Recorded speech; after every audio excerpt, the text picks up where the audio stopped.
I still remember that night like it was branded into my memory. I was 25, standing in a cramped apartment that didn't feel like a home, just a place where bills came to die and hope came to get quieter. I opened my bank statement and stared at the number like it had to be a mistake. $37. That was it. $37 to my name. I was married. My wife was pregnant. And I couldn't even give her a simple night out without checking prices like I was disarming a bomb. But the worst part wasn't the money. The worst part wasn't the embarrassment or the fear. The worst part was the realization that hit me in the chest. I had become exactly what I swore I'd never become. Average. Not temporarily struggling. Not down on my luck. Not going through a hard season. Average, settled, half awake, living in a quiet agreement with mediocrity. And it hurt because I couldn't point at anyone else. There was nobody to blame, no villain, no dramatic betrayal, no single disaster I could use as an excuse.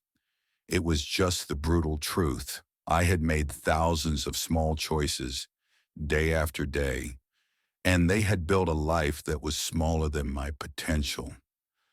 That's what people don't understand about an average life. Average isn't a curse. It's not an accident. It's not something that happens to you like a cold or a flat tire. Average is something you choose through routine, through comfort, through delay, through I'll start tomorrow. Average is hitting snooze because you'd rather feel good for 10 more minutes than build a future for 10 more years. Average is doing the bare minimum and calling it balance. Average is spending your best hours feeding distractions and leaving your dreams starving in the corner. And here's the scary part. Most people don't wake up one morning and say, I think I'll live a mediocre life. They just never decide to live anything else. They never demand more from themselves. They never raise their standards. They never create a plan. They just drift. And drift feels normal until it doesn't. My mentor, Mr. Shui, asked me a question once that felt like he reached inside my chest and grabbed the truth by the throat. He said, Jim, if you keep doing what you're doing, where will you be in 5 years? I started answering with hopes and fantasies, like most people do.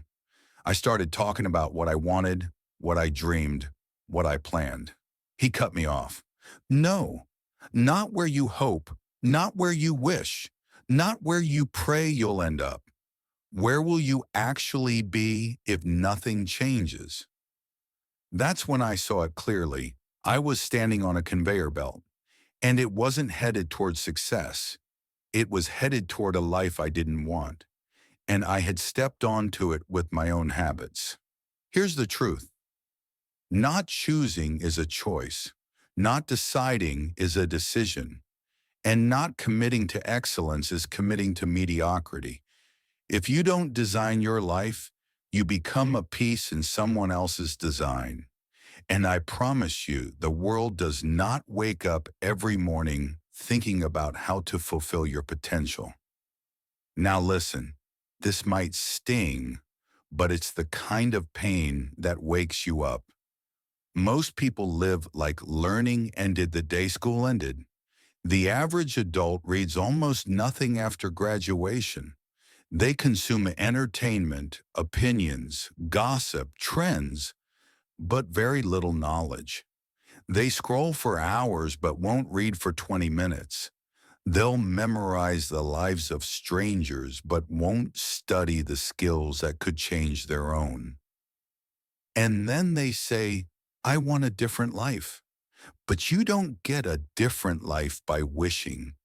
You get a different life by becoming different. I used to make excuses like they were my second job. I didn't have money for books. I didn't have the right connections. I wasn't born into the right family. I didn't go to the right schools. And then my mentor gave me a sentence that knocked the air out of my excuses. It's not what happens that determines your life. It's what you do about what happens. That sentence is dangerous because it removes your favorite escape route. It forces you to look in the mirror. I blame the economy. I blame my job. I blame the government. I blamed everyone except the only person who had real control, me. And here's the truth nobody wants to say out loud because it destroys victimhood. You are where you are because of you. Now, before you get angry, understand why that's actually the best news you'll ever hear. Because if your choices built your current reality, then different choices can build a different one. You may not control everything that happens to you, but you control your response to everything. Average people wake up and ask, what's the least I can do today and still survive? Exceptional people wake up and ask, what's the most I can do today to build my future? That's the difference. Not luck, not talent, not magic. It's mindset and standard. I watched it in real life. I worked in a department store when I was young. I saw people who did just enough to not get fired. Late arrivals, long breaks, short effort, constant complaining. They weren't working. They were trading hours for a paycheck and resenting every minute. But I also saw a handful of people who moved differently. They showed up early. They stayed sharp. They looked for ways to improve the system instead of feeding the problem. They treated customers like human beings, not interruptions. And you know what happened? Those people didn't stay there long. They got promoted. They moved up. They left. They built something bigger. The others? 10 years later, they were still there, still complaining, still doing the minimum, still shocked that the minimum produced a minimum life. Here's a rule that never fails. Your income rarely exceeds your personal development. You might get lucky once. You might catch a break, but you won't keep what you don't have the discipline to hold. Because who you are determines what you attract and what you can sustain. If you want more, you have to become more. Don't wish it was easier. Wish you were better. Don't wish for fewer problems. Wish for more skills. Don't pray for less pressure. Build a stronger spine. When I studied successful people, I realized something humiliating at first. They weren't waiting. They didn't wait to feel ready. They didn't wait for approval. They didn't wait for perfect timing. They started. They made mistakes. They adjusted. They stayed in motion. Average people wait because waiting feels safe. They wait for confidence. They wait for money. They wait for one more sign. They wait for motivation. But motivation is unreliable. It's emotional weather. If you build your life on feelings, you build it on sand. You weren't born to be average, but you do have to choose to fly. An eagle isn't meant to scratch the ground like a chicken, but it still has to spread its wings. It still has to step off the ledge. It still has to risk the air. And here's what changed everything for me. It wasn't when I became successful. It was earlier. It was the day I got disgusted. Not with life, not with the world, with me. It was the day I said, I can't live like this anymore. I'm capable of more, and I'm tired of betraying that truth. That disgust, what I call divine discontent, that's the beginning of transformation. Because real change starts when staying the same becomes more painful than changing. Now let me talk about something deeper. Philosophy. Two people can start in the same city, the same neighborhood, the same job, the same pay, and end up in completely different lives. Why? Not luck, not fate. Philosophy, the beliefs you carry, the story you tell yourself, the meaning you attach to difficulty. Your philosophy is like a pair of glasses. It colors everything. If your philosophy says, life is unfair, people are against me, success is for other people, then you'll find proof of that everywhere. But if your philosophy says, life rewards effort, I can learn, I can grow, opportunities exist, then your world changes because your eyes change. Same world, different lens. And here's the line that separates average from extraordinary. Average people are interested in success. Extraordinary people are committed to it. Interest says, I'll try. Commitment says, I will. Interest shows up when it's convenient. Commitment shows up when it's hard. Interest looks for comfort. Commitment looks for results. Most people are interested in 100 things, committed to almost nothing. They're interested in getting in shape until it's time to sweat. Interested in wealth until it's time to budget.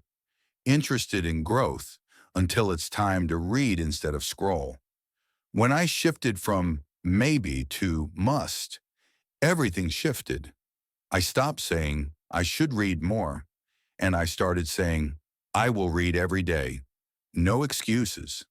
I stopped hoping to develop skills and started scheduling it like it was non-negotiable. That's when the average life starts collapsing, because average cannot survive around commitment. Now listen close. Your life will never rise above your standards. Standards are not what you say you want. Standards are what you tolerate. If you tolerate being late, you'll live with chaos. If you tolerate poor health, your body will become a cage. If you tolerate mediocre relationships, you'll slowly stop believing in real connection. If you tolerate being broke, you'll keep making peace with broke decisions. What you tolerate becomes your baseline. And once mediocrity becomes baseline, excellence feels like violence. I had to stop tolerating a small life. I had to stop lying to myself with phrases like, at least I'm not homeless, or money isn't everything, or rich people are probably miserable. Those were just soft pillows I used to stay asleep. Then I learned another truth. Thinking doesn't follow circumstances. Circumstances follow thinking. Broke thinking creates broke outcomes. Focused thinking creates leverage. Long-term thinking creates stability. And here's the part most people don't understand. Effort and reward are not instantly connected. Life doesn't pay you for what you do today. It pays you for what you repeat consistently. That's why the compound effect is so powerful. 10 pages a day becomes books per year. $5 saved becomes thousands later. One skill practiced daily becomes a new income level. And the same thing works in reverse. One excuse repeated becomes a lifestyle. One shortcut repeated becomes a character trait. One tomorrow repeated becomes a decade. What's easy to do is also easy not to do. That's the trap. It's easy to read today, but also easy not to. Easy to walk today, but also easy not to. Easy to practice today, but also easy not to. Average people choose the easy not to.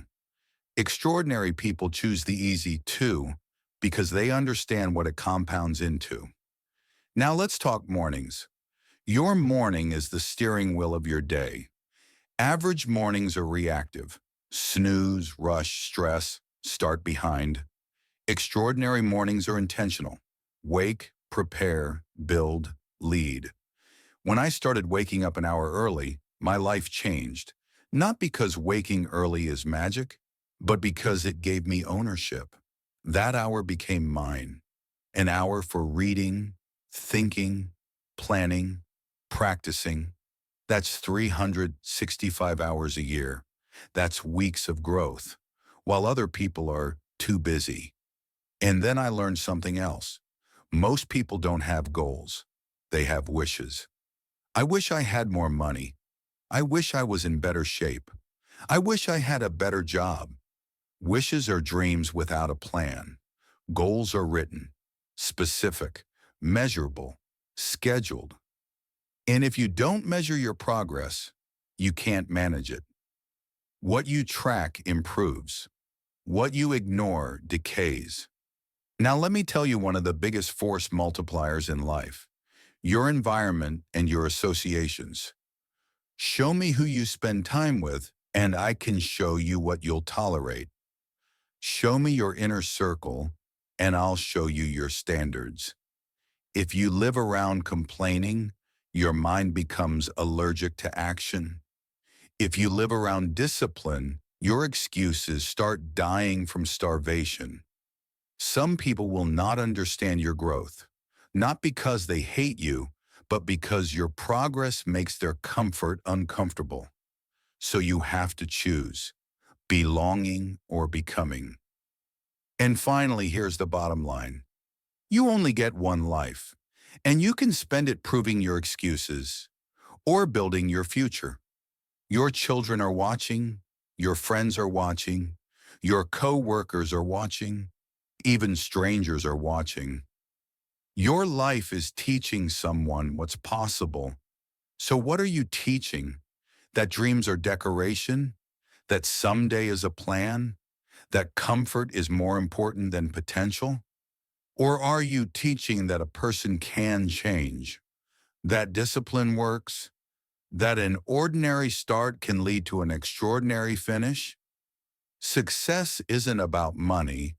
Money is a result. Success is being able to look in the mirror and respect who you see. It's lying down at night knowing you didn't cheat yourself. You didn't betray your future for temporary comfort. So here's my challenge. Don't wait for the perfect time. Don't wait to feel ready. Don't wait for permission. Start now. Decide that average is no longer acceptable. Decide that your potential deserves your effort. Decide that today is the day your life shifts, not because the world changed, but because you did. You don't need everything to begin. You just need the courage to begin. And once you begin, the version of you that was average will start suffocating, because the moment you choose excellence, mediocrity becomes unbearable. So choose, not tomorrow, not next week, now, because the life you want isn't waiting behind luck. It's waiting behind standards, discipline, and the decision to stop living like you were born to settle